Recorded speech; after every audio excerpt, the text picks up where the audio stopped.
Parliament में मेरे साथ रहे हुए चरण सिंह सप्रा जी, ये भी हमारे बहुत पुराने NSY यूथ कांग्रेस के साथी हैं, सूरज ठाकुर जी, और यहाँ पर मंच पर बैठे हुए तमाम साथियों और उपस्थित पत्रकार, आप सब लोगों को सबसे पहले तो दिवाली के उपलक्ष्य में बहुत बहुत बधाई मैं देना चाहूँगा। आप लोगों को आज धनतेरस वाले दिन तकलीफ दिया है, लेकिन ये मसला इतना महत्वपूर्ण है कि हम लोगों ने सोचा कि खुद भी हम लोग सब लोग दिवाली के दिनों में बाहर हम लोग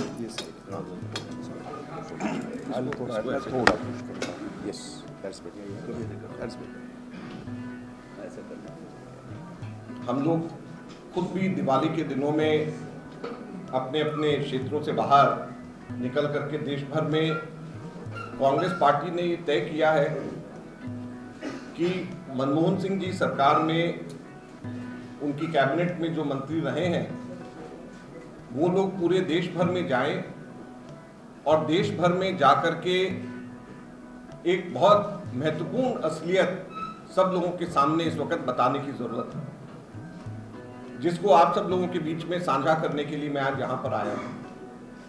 28 अक्टूबर को विनोद राय जो कि CAG थे, कांग्रेस के जमाने में कांग्रेस ने जिनको कंट्रोलर एंड ऑडिटर जनरल बनाया, उन्होंने संजय निरुपम जी से लिखित में माफी मांगी,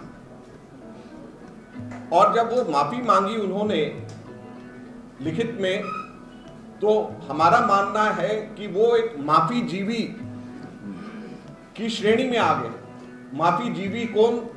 उससे पहले हमारे अरविंद केजरीवाल दिल्ली के मुख्यमंत्री 4 बार माफी मांग चुके हैं राइटिंग में, जिसमें कपिल सिब्बल जी के बेटे से भी माफी मांगी और लोगों से भी माफी मांगी है। तो ये माफी जीवी एक इस प्रकार की श्रेणी है जो कि लोगों के अंदर भ्रम फैलाने का काम करते हैं और उसके बाद माफी मांग करके आराम से निकल जाते हैं। आज आप लोगों के बीच में हम लोग कहना चाहते हैं, हम लोग याद दिलाना चाहते हैं, और क्यों मनमोहन सिंह जी की सरकार के हम कैबिनेट मिनिस्टर्स यहाँ पे आकर के और देश के अलग अलग इलाकों में जाकर के हम कह रहे हैं, इसलिए कि हमें बहुत दुख और तकलीफ होता है कि झूठ के सहारे उस वक्त कांग्रेस की सरकार को बदनाम किया गया। आज 7 वर्ष हो गए हैं और उस झूठ को एक एक करके उसको परत दर परत वो झूठ नीचे निकलती जा रही है और सच्चाई लोगों के सामने आ रही है। और ये सोची समझी साजिश और षड्यंत्र था। ये 2G का मसले के ऊपर, जिसके ऊपर विनोद राय जी ने 1,76,000 करोड़ का लॉस उन्होंने अपने CAG के अंदर बताया, तो ना केवल इनसे माफी मांगी बल्कि 2017 के 21 दिसंबर को OP सैनी जो स्पेशल कोर्ट इसका था, उसके जजमेंट के अंदर उन्होंने, मैं कोट करना चाहूंगा, उन्होंने कहा absolutely no hesitation in holding that the prosecution has miserably failed to prove any charge against any of the accused made in this well choreographed chargesheet. Well choreographed chargesheet, और कोई भी चार्ज प्रूव करने में, ये साबित करने में कामयाब नहीं हो पाए हैं प्रोसिक्यूशन। और प्रोसिक्यूशन कौन थे? मैं अभी बता रहा था, ये स्पेशल पब्लिक प्रोसिक्यूटर बनाए गए थे, अपॉइंट करे गए थे सुप्रीम कोर्ट के कहने के ऊपर। तो ये भारत सरकार बेशक उस वक्त हमारी थी, लेकिन सुब्रमण्यम स्वामी ने कहा कि इसके लिए स्पेशल प्रोसिक्यूटर होना चाहिए और सुप्रीम कोर्ट अपॉइंट उसको करे, तो सुप्रीम कोर्ट ने स्पेशल पब्लिक प्रोसिक्यूटर उस वक्त अपॉइंट किया। इन्वेस्टिगेशन 2017 दिसंबर में अगर हुई तो जाहिर बात है कि भारतीय जनता पार्टी के समय पे इन्वेस्टिगेशन हुए और सुप्रीम कोर्ट के द्वारा अपॉइंट किया गया स्पेशल पब्लिक प्रोसिक्यूटर, और वापस जाकर के जो स्पेशल कोर्ट है उसको ये कहती है कि ये वेल कोरियोग्राफ्ड चार्जशीट था जिसके अंदर कोई भी बेसिस नहीं था, कोई चार्ज प्रूफ नहीं हो सकते। यही नहीं, उससे पहले JPC जो बना था, तो JPC के सामने जो डायरेक्टर जनरल ऑडिट PNT का, जो कि इसका ऑडिट कर रहे थे, RP सिंह उनका नाम था, उन्होंने JPC के सामने बकायदा ये बयान दिए हैं कि उन्होंने जब इसका ऑडिट करा तो उन्होंने ये पाया कि कोई भी एक्सचेकर को, करदाताओं को एक भी पैसे का नुकसान नहीं हुआ है इसके अंदर। लेकिन उस वक्त विनोद राय ने उनकी एक बात नहीं मान करके उनको ऑडिट से ही हटा दिया और किसी और को लगा करके इस प्रकार के निर्णय के अंदर आए, तो सोची समझी साजिश के तहत ये हुआ था। लेकिन आज जब हम लोग ये बात आपको कह रहे हैं तो मैं आपको उस समय की बात 2011, 12, 13 के आसपास में ले जाना चाहता हूं। दिल्ली के अंदर, मैं दिल्ली से आता हूं, जंतर मंतर मेरी पार्लियामेंट कॉन्स्टिट्यूएंसी के अंदर पड़ता है, जहां पर मैं 10 वर्ष जहां से मैंने लोकसभा को रिप्रेजेंट किया। जंतर मंतर के ऊपर Anna Hazare movement, India against corruption का मूवमेंट इन्हीं विनोद राय के कहने के ऊपर हुआ था, जिसके अंदर वो ये कहते थे कि लोकपाल आया जाए।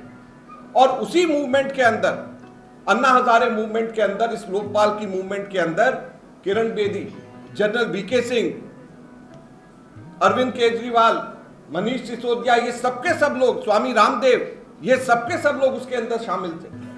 आज जो हम मुख्य बात आपके सामने कहना चाहते हैं कि लोकपाल कहां है और क्या कार्य कर रहा है। आप लोगों ने कभी सुना है उसको, लोकपाल को, कि कभी कुछ काम करते हुए, कभी उस लोकपाल को देखते हुए, कभी अब आप बताएं 2011, अब 10 साल गुजर गए, वो लोकपाल का कहां कार्रवाई लोकपाल की हो रही। और अगर कार्रवाई नहीं हो रही तो फिर केजरीवाल जो है वो एसी के कमरे में बैठ करके अपने दही खा करके मुंह बंद करके बैठ गए। किरण बेदी को क्या हो गया, जनरल वीके सिंह को क्या हो गया, विनोद राय को क्या हो गया, ये सब के सब लोग चुप क्यों बैठे हैं। मैं आप लोगों को जो लोकपाल का जो कानून है पार्लियामेंट से पास करा हम लोगों ने, सिर्फ मैं 2 पैराग्राफ आपको पढ़ करके सुनाना चाहता हूं जो बहुत महत्वपूर्ण है। लेकिन उससे पहले मैं आपको बताना चाहूंगा, 2014 में ये कानून कांग्रेस ने जब पास किया तो इन्होंने 2014 में पास करने के बाद इसी लोकपाल के एजिटेशन के ऊपर आई हुई नरेंद्र मोदी की सरकार 2015 में लोकपाल नहीं बना, 2016 में भी लोकपाल नहीं बना, 2017 में भी लोकपाल नहीं बना, 2018 में भी लोकपाल नहीं बना। उसके बाद में जाकर के ये लोकपाल जो बना है वो 2019 के अंदर लोकपाल ये बना पाए हैं। मार्च 27, 2019 को, वो भी सुप्रीम कोर्ट के आदेश के ऊपर पब्लिक इंटरेस्ट लिटिगेशन डाला गया, मार्च 2019 को लोकपाल बना पाए। और लोकपाल के जो कानून है उसके अंदर सबसे महत्वपूर्ण, लोकपाल अगर काम करता है तो इसलिए करेगा कि उसमें इंक्वायरी और प्रोसिक्यूशन 2 विंग उसके अलग अलग होंगे, जो लोकपाल जिसको इंडिपेंडेंटली काम कर सकेगा। अगर इंक्वायरी और प्रोसिक्यूशन 2 अगर लोकपाल के पास में विंग्स नहीं होंगे तो लोकपाल क्या काम कर सकता है। इसलिए हम लोगों ने कानून में कहा था कि the director of prosecution shall, after having been so directed by Lokpal, file a case in accordance with the finding of investigation report. फिर मैं पढ़ता हूं। The director of prosecution shall, after having been directed by the Lokpal, file a case in accordance with the finding of investigation report. अब हैरानी की बात यह है, ये कहता है कि डायरेक्टर ऑफ प्रोसिक्यूशन फाइल करेगा, लेकिन आज तक के डायरेक्टर ऑफ प्रोसिक्यूशन अपॉइंट ही नहीं किया गया। डायरेक्टर ऑफ प्रोसिक्यूशन अपॉइंट ही नहीं किया गया, ये 2021 हो गया है। 2014 का कानून बना हुआ, लोकपाल अपॉइंट भी 5 साल 6 साल लेट किया और अभी तक के डायरेक्टर ऑफ प्रोसिक्यूशन अपॉइंट नहीं किया गया। आगे ये कहता है कि the Lokpal shall also constitute an inquiry wing headed by the director of inquiry for the purpose of conducting preliminary inquiry. यानी लोकपाल प्रिलिमिनरी इंक्वायरी कंडक्ट करने के लिए डायरेक्टर ऑफ इंक्वायरी सेटअप करेगा। आप लोगों को जान करके ताजुब होगा कि अभी तक के डायरेक्टर ऑफ इंक्वायरी भी जो है सेटअप नहीं हुआ है। ये लोकपाल ने अभी 2 महीने पहले आरटीआई के जवाब में लोकपाल ने अभी 2 महीने 3 महीने पहले इस बात को कहा। तो हैरानी की बात यह है कि बनाए हुए इतने टाइम हो गया, director of prosecution, director of inquiry उसके अंदर अगर अपॉइंट नहीं करा जा रहा, उनको पूरे ढंग से उन लोगों को अगर स्टाफ नहीं दिया जा रहा तो किस तरीके से वो लोग काम करेंगे। और उसका नतीजा क्या हुआ कि जब पहले वर्ष 2019 के अंदर ये बना तो 19-20 में आए इनके पास में 1427 कंप्लेंट और अगले ही वर्ष वो घट करके सिर्फ 110 रह गए और इस वर्ष सिर्फ 30 कंप्लेंट आए। तो 1427 कंप्लेंट, 110 और इस वर्ष सिर्फ 30। तो जब लोकपाल फंक्शनल ही नहीं है, लोकपाल काम ही नहीं कर रहा, उसके ऊपर लोगों का भरोसा उठ गया, तो अब जाकर के ये सब के सब लोग क्यों इनके मुंह के ऊपर टेप चिपक गया है, क्यों अब ये लोग सबके सब लोग शोर नहीं मचा रहे, क्यों विनोद राय कुछ नहीं बोलते, क्यों आप किरण बेदी अब झंडा लहरा लहरा करके लोकपाल चाहिए आमरण अनशन कर रहे थे, अब क्यों सब के सब लोग ये चुप होकर के बैठ गए।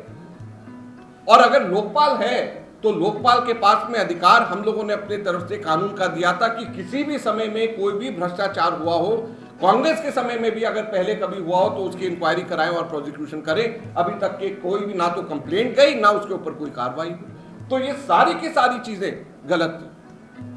ये वो जमाना है जब बाबा रामदेव लेडीज सूट पहन करके रामलीला ग्राउंड से बाहर निकले थे, भागे थे। मैं आपको वो याद इसलिए कराना चाहता हूं कि ये मांग कर रहे थे कि 17.5 लाख करोड़ रुपया स्विस बैंक में, 17.5 लाख करोड़ रुपया, और वो पैसा आना चाहिए। और नरेंद्र मोदी जी ने उसके बाद में उसी से लेकर के ये कहा कि ये सारा पैसा जब आ जाएगा तो हर एक के अकाउंट में 15-15 लाख रुपए जमा हो जाएंगे। अब हम आप लोगों को ये बताना चाहते हैं, पूछना चाहते हैं, याद दिलाना चाहते हैं कि यही सब चीजें सुन सुन करके उस वक्त मनमोहन सिंह जी जैसे ऑनेस्ट गवर्नमेंट और ऑनेस्ट आदमी जिसको पूरी दुनिया मानती थी, उनके ऊपर शक पैदा करके उस वक्त हमारी सरकार जब हटाई गई, तो अब ये लोग क्या कह रहे हैं? 25 जुलाई 2021 को, अभी इसी 25 जुलाई को गवर्नमेंट से ये पूछा गया, फाइनेंस मिनिस्टर से पूछा गया कि स्विस बैंक में कितना काला धन है। तो 25 जुलाई को रिटर्न रिप्लाई में पंकज चौधरी जो इनके एमओएस फाइनेंस है वो कहते हैं हमारे पास कोई हिसाब किताब नहीं है कि स्विस बैंक में कितना काला धन है, हमारी सरकार को मालूम ही नहीं है। मालूम नहीं है कि बात छोड़िए, जब आएगा कैसे जबकि इनको मालूम ही नहीं कि कहां पे कितना पैसा है। स्विस नेशनल बैंक ने अभी इसी वर्ष जुलाई के अंदर हर वर्ष वो निकालती है कि किस किस के किन किन देशों के कौन कौन से नागरिकों के कितने पैसे हमारे पास में जमा है।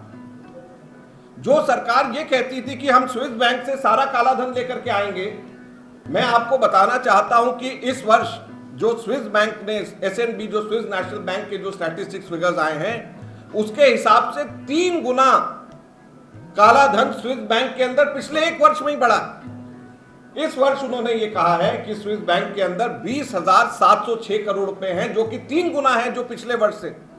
और पिछले 13 वर्षों में ये आज तक के हाईएस्ट फिगर्स हैं। 2007 का रिकॉर्ड अभी यहां पे टूटा है, 2013 वर्ष का जो रिकॉर्ड है 2020 के अंदर टूटा है, जो कि हाईएस्ट एवर स्विस बैंक के अंदर पैसा यहां पे अभी भारत के लोगों ने वहां पे रखा है। तो फिर कहां पैसा वहां से निकालने की जगह पैसा वहां पर डाला जा रहा है, ये स्थिति आज यहां पर हम लोगों के पास में आई।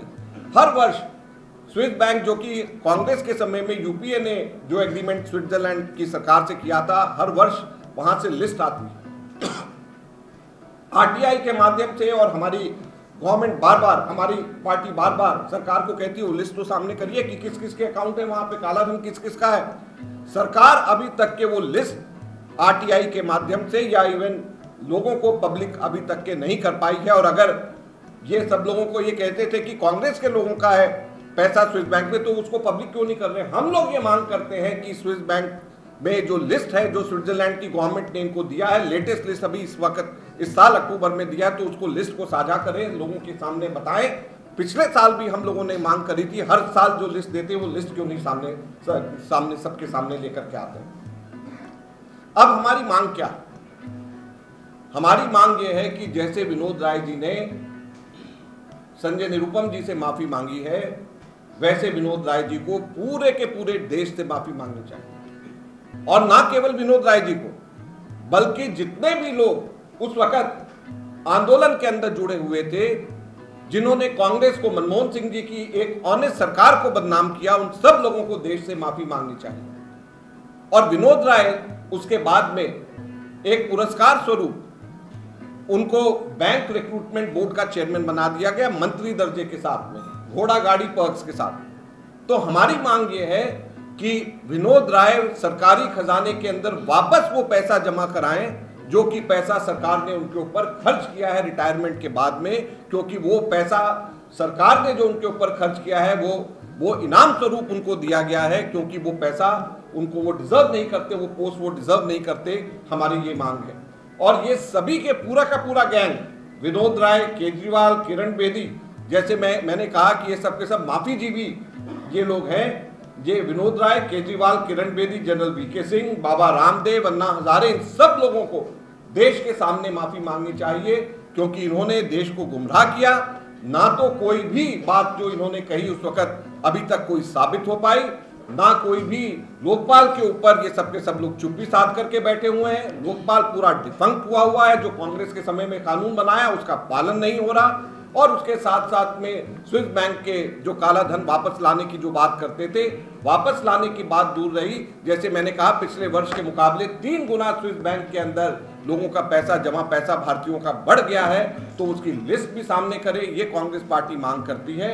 और जिसके लिए आज मैं यहाँ पर दिल्ली से आया हूँ, और हमारे सभी जो मिनिस्टर्स उस वक्त के थे, सभी के सभी पूरे देश भर में जाकर के हम लोग इन मांगों के साथ में आप सब लोगों को बात कर रहे हैं, और आप सब लोगों के सामने इसके लिए इसको लेकर के आए हैं। धन्यवाद।